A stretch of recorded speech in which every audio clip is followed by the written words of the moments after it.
ಶ್ರೀ ಗುರುಭ್ಯೋ ನಮಃ. ವಾಯುಸ್ತುತಿಯ ಪ್ರವಚನ ಮಾಲೆಯಲ್ಲಿ ಇದು 30ನೇ ಭಾಗ. ತ್ರಿವಿಕ್ರಮ ಪಂಡಿತರ ವಾಯುಸ್ತುತಿಯ 28ನೇ ಶ್ಲೋಕ. ಬಹ್ವೀಃ ಕೋಟೀರಟೀಕ ಕುಟಿಲ ಕಟುಮತೀನ್ ಉತ್ಕಟಾಟೋಪಕೋಪಾನ್ ದ್ರಾಕ್ಷತ್ವಂ ಸತ್ವರತ್ವಾತ್ ಶರಣದ ಗದಯ ಪೋಥಯಾಮಾಸಿ ಥಾರೀನ್ ಉನ್ಮಥ್ಯಾ ತಥ್ಯಮಿಥ್ಯಾ ತ್ವವಚನ ವಚನಾನ್ ಉತ್ಪತಸ್ಥಾನ್ ಸ್ಥಾನ್ಯಾನ್ ಪ್ರಾಯಚ್ಛಃ ಸ್ವಪ್ರಿಯಾಯೈ ಪ್ರಿಯತಮ ಕುಸುಮಂ ಪ್ರಾಣತಸ್ಮೈ ನಮಸ್ತೆ. ಭೀಮಸೇನನೇ, ನೀನು ಯಾರು ಜ್ಞಾನಿಗಳಿದ್ದಾರೆ ಆ ಜ್ಞಾನಿಗಳೆಲ್ಲರಿಗೂ ಕೂಡ ಆಶ್ರಯದಾತನಾಗಿದ್ದೆ. ಎಲ್ಲ ಜೀವರಿಗೂ ಕೂಡ ನೀನು ಪ್ರೇರಕನಾಗಿದ್ದೆ. ಮೇರು ಪರ್ವತದ ಸಮೀಪದಲ್ಲಿ ಕುಬೇರನ ಒಂದು ಭವನ ಏನಿತ್ತು, ಅಲ್ಲಿ ಪಂಚವರ್ಣದ ಕಮಲಗಳಿದ್ದು, ಆ ಪಂಚವರ್ಣದ ಕಮಲಗಳು ಒಂದು ಬಾರಿ ಗಾಳಿಯಲ್ಲಿ ಹಾರಿ ಬಿದ್ದು ಭೀಮ ಮತ್ತು ದ್ರೌಪದಿಯರು ವಿಹಾರ ಮಾಡ್ತಿರುವ ಜಾಗಕ್ಕೆ ತಲುಪಿದವು. ದ್ರೌಪದಿ ಆ ಪುಷ್ಪಗಳನ್ನು ತಂದುಕೊಡುವಂತ ಭೀಮಸೇನನ್ನು ಕೋರಿದಳು. ನೀನು ಅಲ್ಲಿ ಹೋಗಿ ಆ ಕುಬೇರನ ಕೊಳವನ್ನ ರಕ್ಷಿಸ್ತಾ ಇದ್ದಿರುವಂತಹ 300 ಕೋಟಿ ಸಂಖ್ಯೆಯ ರಾಕ್ಷಸರನ್ನ ಮತ್ತೆ ಅವರ ನಾಯಕನಾದಂತಹ ಮುನಿವಂತನನ್ನು ಕೂಡ ಗದೆಯಿಂದ ಪಡೆದಟ್ಟಿದೆ. ಅವರೆಲ್ಲರೂ ಬಹಳ ಮೋಸದ ಸ್ವಭಾವದವರು, ಕೋಪದ ಪ್ರಭಾವಕ್ಕೆ ಒಳಗಾದವರು. ಇವರೆಲ್ಲರನ್ನೂ ಕೊಂದಾಕಿ ನೀನು ದ್ರೌಪದಿಗೆ ಅತ್ಯಂತ ಪ್ರಿಯವಾದ ಹೂಗಳನ್ನು ತಂದುಕೊಟ್ಟಿ. ಇದಕ್ಕಿಂತ ಮುಂಚೆ ಗಂಧಮಾದನ ಪರ್ವತದಲ್ಲಿ ಆ ಕುಬೇರನ ಕೊಳದಲ್ಲಿ ಬಂಗಾರದ ಬಣ್ಣದ ಸೌಗಂಧಿಕ ಪುಷ್ಪಗಳು ಕೂಡ ಏನು ದ್ರೌಪದಿಗೆ ಮೊದಲು ಸಿಕ್ಕಿದ್ದವು, ದ್ರೌಪದಿ ಅವನ್ನು ಕೂಡ ಕೇಳಿದ್ದಳು, ಅದನ್ನು ತಂದುಕೊಟ್ಟೆ. ಹೀಗೆ ಇಲ್ಲಿ ನಾವು ನೋಡ್ತಾ ಇರುವಂತಹ ಕಥಾ ಏನಿದೆ, ಇದು ತಾತ್ಪರ್ಯ ನಿರ್ಣಯದಲ್ಲಿ ಬಂದಿರುವಂತಹ ಕಥಾ. ಒಂದು ಬಾರಿ ಬಂಗಾರ ವರ್ಣದ ಸೌಗಂಧಿಕ ಪುಷ್ಪವನ್ನು ತರಲಿಕ್ಕೆ ಹೋದಂತಹ ಕಥಾ, ಇನ್ನೊಂದು ಬಾರಿ ಈ ಪಂಚವರ್ಣದ ಕಮಲಗಳನ್ನು ಹೋಗಿ ತಂದಂತಹ ಕಥಾ. ಈ ಸೌಗಂಧಿಕ ಪುಷ್ಪವನ್ನು ತರಲಿಕ್ಕೆ ಹೋದಾಗ 1,00,000 ಜನ ಕ್ರೋಧವಶರೆಂಬ ರಾಕ್ಷಸರನ್ನ ಪಡೆದಟ್ಟಿದೆ ನೀನು. ಅವರೆಲ್ಲ ಈ ಜಗತ್ತಿನ ಅಸ್ತಿತ್ವವನ್ನು ನಿರಾಕರಿಸಿ ದುಷ್ಟಶಾಸ್ತ್ರವನ್ನ ರಚನೆ ಮಾಡಿ ದುಷ್ಟಶಾಸ್ತ್ರವನ್ನೇ ನಂಬಿದಂತಹ ದುರ್ಮಾರ್ಗಿಗಳು, ಜಗತ್ತು ಮಿಥ್ಯಾ ಎಂಬುದಾಗಿ ಪ್ರತಿಪಾದನೆ ಮಾಡುವಂತವರು. ಅವರೆಲ್ಲರನ್ನೂ ಮೊದಲು ನೀನು ವಾದದಲ್ಲಿ ಸೋಲಿಸಿದೆ. ವಾದದಲ್ಲಿ ಸೋಲಿಸಿ ಮುಂದೆ ಅವರನ್ನ ಬಾಹುಯುದ್ಧದಲ್ಲೂ ಕೂಡ ಎದುರಿಸಿ ಅವರನ್ನು ಹೊಡೆದು ಕೊಂದು ಹಾಕಿದೆ. ಆ ದ್ರೌಪದಿಗೆ ಬೇಕಾದಂಥ ಆ ಹೂಗಳನ್ನ ತಂದುಕೊಟ್ಟೆ.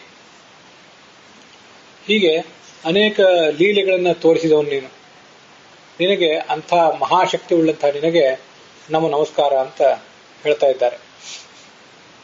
ಶರಣದ ಅಂತ ಶಬ್ದ, ಆಶ್ರಯದಾತನಾದಂತಹ ಮುಖ್ಯ ಪ್ರಾಣನೇ. ಪ್ರಾಣ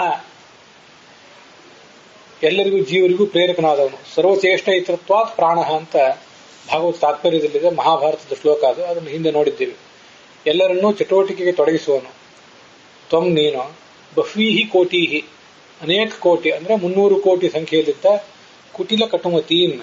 ಕುಟಿಲ ಅಂದ್ರೆ ವಂಚಕವಾದದ್ದು, ಕಟು ಅಂದ್ರೆ ಕಠೋರವಾದದ್ದು, ದುರ್ಬುದ್ಧಿ, ಅಂತಹ ಬುದ್ಧಿ ಉಳ್ಳಂಥ ಉತ್ಕಟಾಟೋಪಕೋಪಾನ್.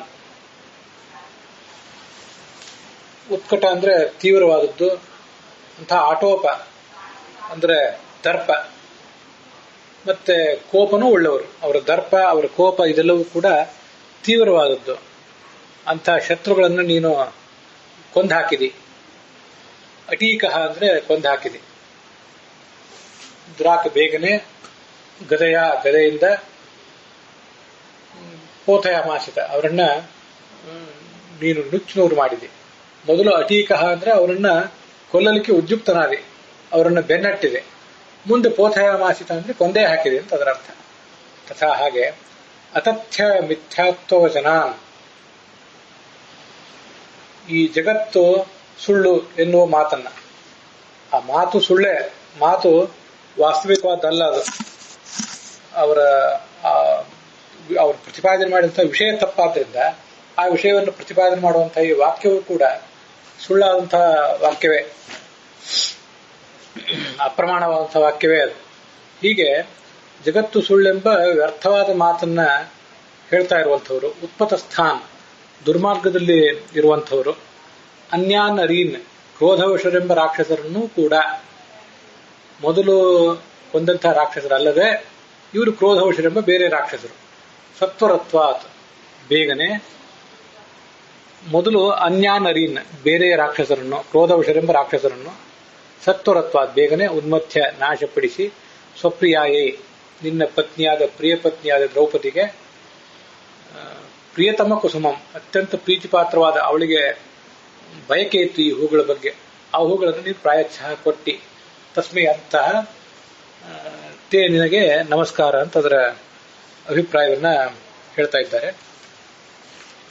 ಈ ಶ್ಲೋಕದ ಒಂದು ಪುರಶ್ಚರಣದಿಂದ ಮಿಥ್ಯಾಪವಾದ ಪರಿಹಾರ ಅಂತ ಕೊಟ್ಟಿದ್ದಾರೆ.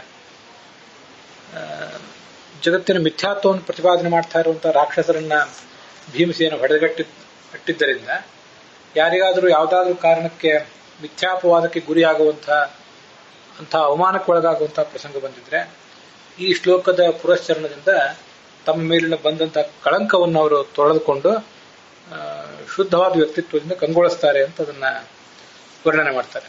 ಅಲ್ಲಿಗೆ ಈ 28ನೇ ಶ್ಲೋಕದ ವಿವರದೊಂದಿಗೆ ಈ ಭಾಗ ಸಮಾಪ್ತವಾಗಿದೆ.